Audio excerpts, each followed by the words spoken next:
solemnly pledge to dedicate my life to the service of my God and my country. I will honor my parents, my teachers, my leaders, and my elders, and those in authority. I will be clean and honest in all my thoughts, my words, and my deeds. I will strive in everything that I do to work together with my fellow men of every creed and race for the greater happiness of all and the honor and glory of my country.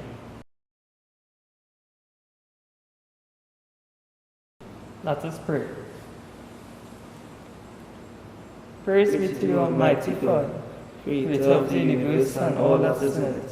We thank you, O Father, for the opportunity which you have given us to increase our knowledge. May your divine grace enable us to study hard and use what we learn for the good of our fellow citizens. We pray that you will free us from selfishness, lust, greed, anger, and hatred. Warm our hearts with love, fill our minds with understanding, and strengthen our words in the face of all difficulties.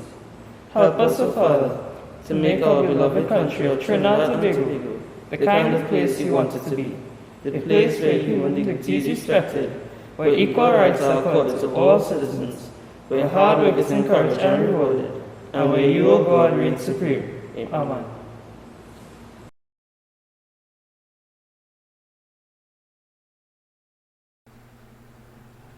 Good morning, Hillview College staff and students. I hope we all had a great weekend. Throughout the past week, we have had a lot of disruption, a lot of changes, and I know that the administration of the school has been seeking to do the best for us, both staff and students, with the limited information, with the limited options that they've been given. They've had to go out of their way to make difficult choices.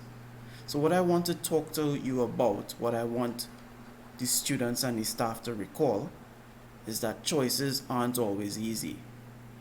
We can separate choices into two broad categories. We have good choices and bad choices. Good choices generally go well for the person who has to make that choice and for all the other parties who are concerned, all the other parties who may be affected. Bad choices generally go well for the person who has to make the choice, but really badly for all the other parties concerned. And while this might seem like limited options, sometimes that's all we have.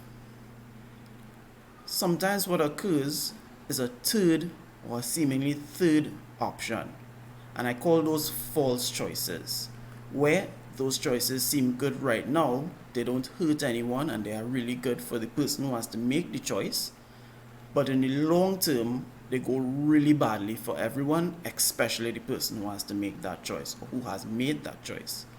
And some of you as students may already be relating to this false choice option.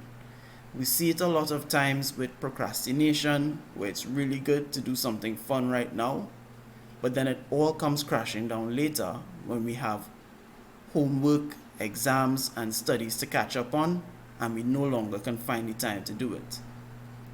Alternatively, we come across what I like to call, or what is commonly called, analysis paralysis, where we have too many options, too many choices, and it becomes really, really difficult to choose one, to choose the best one, to make a good choice. And whenever I think about analysis paralysis, a quote comes to mind to me. It's better to make a good decision quickly than to make the best decision too late. And too many times, we refuse to make a decision hoping that the best decision will make itself known to us.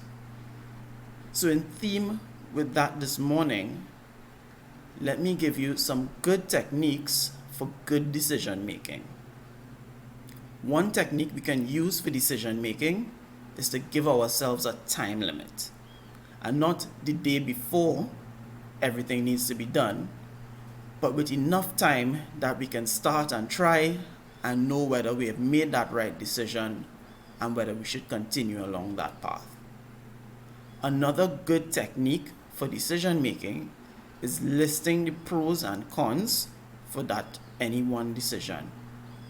So we can take out a piece of paper and write on it what are the good things that come with this decision and what may be some of the things that have to sacrifice if I have to make that choice.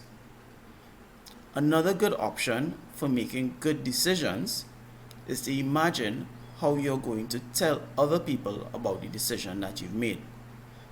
If you have to tell your friends or your family that you've decided to skip school for the day, or you've decided to play games instead of doing your homework, you can imagine what their reaction would be and how you would feel thereafter. These are just some of the good options for making good decisions, both now and in the future. Also, another good technique, and this one involves all around us, we have to remember that we have friends, family, and in Hillview College, really good staff that can provide good decisions for us, that can help us sort our decisions, and can give good advice that we want to list in our pros and cons. So, we now have this morning a good set of techniques to use when next we have a big choice or a big decision to make. And with all the confusion with COVID and returning to school and who has to go to school when and not, I know there are so many limits placed on the administration that it came up to me one of my favorite quotes of all time, a really good quote from Henry Ward Beecher. God asks no man whether he will accept life.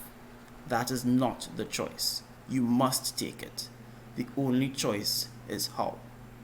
So I hope our choice is to live a good life, to live a great life, one that we can look back on and be happy of the choices that we've made. So Hillview College, I hope this week you choose to have a really good day and a really good rest of the week. Thanks for listening. Bye.